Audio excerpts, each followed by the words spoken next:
Hi అండి. నమస్తే అందరికీ. Welcome back to my YouTube channel. అందరూ ఎలా ఉన్నారు? ఏంటి అందరికీ ప్రతిరోజు రొటీన్‌గా కర్రీస్ తిని తిని బోర్ కొడుతుందా? అందుకే స్పెషల్‌గా మీకోసం ఈరోజు మంచి నాన్ వెజ్ పికిల్ అయితే తీసుకొచ్చేసా. దాన్ని చూసేద్దాం వచ్చేయండి. ముందుగా మనకు కావాల్సింది చికెన్ కాబట్టి మార్కెట్‌కి వచ్చేసాను. నేనైతే 2 కేజీలు చికెన్ పచ్చడి పెడదాం అనుకుంటున్నాను. అందుకని 2 కేజీలు చికెన్ అయితే తీసేసుకున్నాను.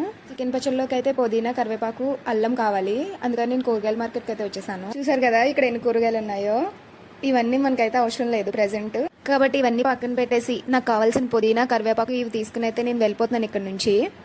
మనం తెచ్చుకున్న 2 కేజీల చికెన్ మొత్తం ఒక గిన్నెలో వేసేసి ఆ వాటర్ కూడా పోసేసి శుభ్రంగా క్లీన్ చేసుకోవాలి. చికెన్ ఇంకా చిన్న పీసెస్ అయితే కొట్టించుకోండి. నాకు కొంచెం పెద్దగా కొట్టేశారు, నేను సరిగా చూసుకోలేదు కొడుతున్నప్పుడు. సో మీరు చిన్నగా కొట్టించుకోండి. పీస్ వచ్చి 15-20 గ్రామ్స్ వచ్చేలా అయితే చూసుకోండి. మీకు బోన్లెస్ కావాలంటే బోన్లెస్ కొట్టించుకోండి. పీస్ అనేది చిన్నగా కొట్టించుకోవడం వల్ల మనకి తినడానికి కంఫర్ట్ ఉంటుంది. అలానే మెయిన్ ముక్కల్లో వాటర్ అంతా బాగా ఇంకిపోయి పచ్చడి అనేది ఎక్కువ నిల్వ ఉంటుంది. 4 months వరకు నిల్వ ఉంటుంది. నాకైతే పర్లేదులేండి, ఎందుకంటే మా ఇంట్లో పచ్చడి ఇలా దింపగానే ఊదేస్తారు. ఈ పచ్చడి 1 month కూడా ఉంచరు మా ఇంట్లో. కాబట్టి మీరైతే జాగ్రత్తగా చూసుకుని కొట్టించుకోండి దగ్గరుండి. ఇప్పుడు ప్రాసెస్ స్టార్ట్ చేసేద్దాము. ముందుగా కడాయి అయితే తీసుకోండి. అందులో మనం తెచ్చుకున్న 2 కేజీస్ చికెన్ వేసుకొని కొంచెం ఉప్పు, కొంచెం పసుపు వేసుకుని మొత్తం అదంతా కలిపేసి పక్కన పెట్టుకోండి. మనం స్టవ్ అయితే ఆన్ చేసేసుకుని కడాయిలో మనం ఇందాక ప్రిపేర్ చేసుకున్న ఆ చికెన్ అంతా వేసేసుకుని ఆయిల్ లేకుండా అయితే అది ఫ్రై చేయాలి. ఆయిల్ లేదు కదా మాడిపోతుందేమో అనే డౌట్ అయితే అస్సలు అవసరం లేదు. ఎందుకు అని అంటే చికెన్ లో చాలా వాటర్ క్వాంటిటీ ఉంటుంది. ఆ వాటర్ అంతా కూడా ఇంకిపోయే వరకు మనం అలా వదిలేసి మధ్య మధ్యలో ఒక 2-3 సార్లు తిప్పుతూ ఉండాలి. తర్వాత ఫ్రై చేసిన చికెన్ అంతా వేరే బౌల్లోకి అయితే తీసేసుకోవాలి. చికెన్ ఫ్రై కోసం వేరుశనగ నూనె అయితే తీసుకున్నాము. ఈ ఆయిల్ అనేది మనం 1 లీటర్ ఆయిల్ కి 150 ml పక్కకు పెట్టేసుకోండి. అంటే మనం యూజ్ చేసేది 850 ml ఆయిల్ అనేది యూజ్ చేయాలి. ఆయిల్ కొంచెం వేడెక్కిన తర్వాత మనం ఇందాక ఫ్రై చేసుకుని చికెన్ అయితే ఉంది కదా, ఆ చికెన్ అంతా కూడా ఇందులో వేసేసుకుని గోల్డెన్ కలర్ వచ్చేదాకా అయితే ఫ్రై చేయాలి. చికెన్ కంప్లీట్ గా కానీ ఫ్రై అవ్వకపోతే మాత్రం చికెన్ అనేది నిల్వ ఉండదు. అలానే టేస్ట్ కూడా కొంచెం బాగోదు. కాబట్టి పీసు ఫ్రై అయినప్పుడు చూసుకోండి, అది రబ్బర్ లాగా సాగుతున్నట్టుగా ఉంటుంది. అలా ఫ్రై అయ్యేదాకా ఫ్రై చేసుకుంటానే ఉండండి. చూసారు కదా ఇలా పీసెస్ అయితే గోల్డ్ కలర్ వచ్చేసినాయి. మనం దీన్ని వేరే బౌల్లోకి అయితే తీసేసుకుందాం. ఈ 2 కేజీస్ చికెన్ లోకి అయితే 100 గ్రామ్స్ అల్లం, అలానే 100 గ్రామ్స్ వెల్లుల్లిపాయలు తీసుకుని 2 పేస్ట్ చేసేయాలి. చేసేసి ఇందాక మనం చికెన్ ఫ్రై చేసిన ఆయిల్ అయితే ఉంది కదా, ఆ ఆయిల్లో ఈ అల్లం వెల్లుల్లి పేస్ట్ వేసుకుని పచ్చివాసన పోయేంత వరకు కూడా ఫ్రై చేసేసుకోవాలి.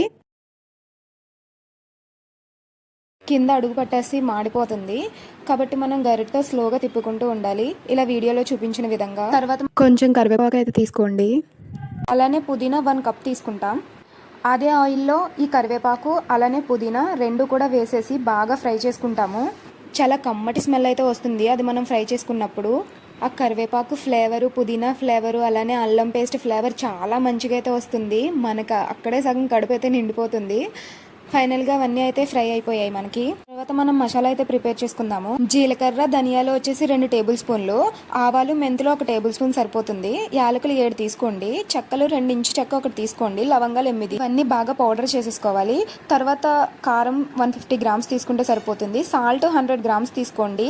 బాగా సాల్ట్ తక్కువ తినే వాళ్ళు ఒక 20 గ్రామ్స్ అయితే తగ్గించుకోండి. మరీ తగ్గించుకుంటే అయితే అసలు బాగోదు. ఆయిల్ అవన్నీ వేసి అయితే ఫ్రై చేసేయండి. బాగా ఫ్రై చేసేసిన తర్వాత ఇందాక ఫ్రై చేసుకున్న చికెన్ అయితే ఉంది కదా, ఆ చికెన్ కూడా వేసేయండి. ఇందులో వేసేసి 1 మినిట్ అయితే తిప్పేయండి ఫుల్గా. ఎక్కువసేపు అయితే ఉంచొద్దు. ఓన్లీ చికెన్ వేసిన తర్వాత 1 మినిట్ మాత్రమే తిప్పండి. ఆ తర్వాత 30-40 వెల్లుల్లి రెబ్బలు తీసుకోండి. అవి కూడా పైన ఇలా వేసేసి 1 మినిట్ అయితే తిప్పండి. ఈ చికెన్ పచ్చడి మొత్తం చల్లారిపోయిన తర్వాత 200 ml లెమన్ జ్యూస్ తీసుకుని దానిపైన అయితే వేసేసుకోండి. వేసేసుకుని శుభ్రంగా కలిపేసుకోండి. చికెన్ పచ్చడి రెడీ అయిపోయింది. ఇప్పుడు టేస్ట్ చేద్దాం. ముందుగా వేడివేడి రైస్ అయితే ఒక ప్లేట్లోకి తీసుకుని అందులో కొంచెం చికెన్ పచ్చడి తీసుకుని అలా వెల్లుల్లిపాయ అలా చికెన్ పీస్ తీసుకుని అలా ఒక ముద్ద కలుపుకుని నోట్లో పెట్టుకుంటే ఉందండి అసలు చాలా అంటే చాలా బాగుంది. నేను చెప్పడం కాదు, మీరు కూడా ఒకసారి అయితే ఖచ్చితంగా ట్రై చేయండి. ట్రై చేసిన తర్వాత మీకైతే పచ్చడి ఎలా వచ్చింది అనేది నాకు కమెంట్ బాక్స్ లో కమెంట్ చేయండి. అలానే వీడియో నచ్చినట్లయితే లైక్ చేయండి, సబ్స్క్రైబ్ చేయడం మాత్రం మర్చిపోకండి. పక్కనే ఉన్న బెల్ సింబల్ ని కూడా క్లిక్ చేయండి. Thank you.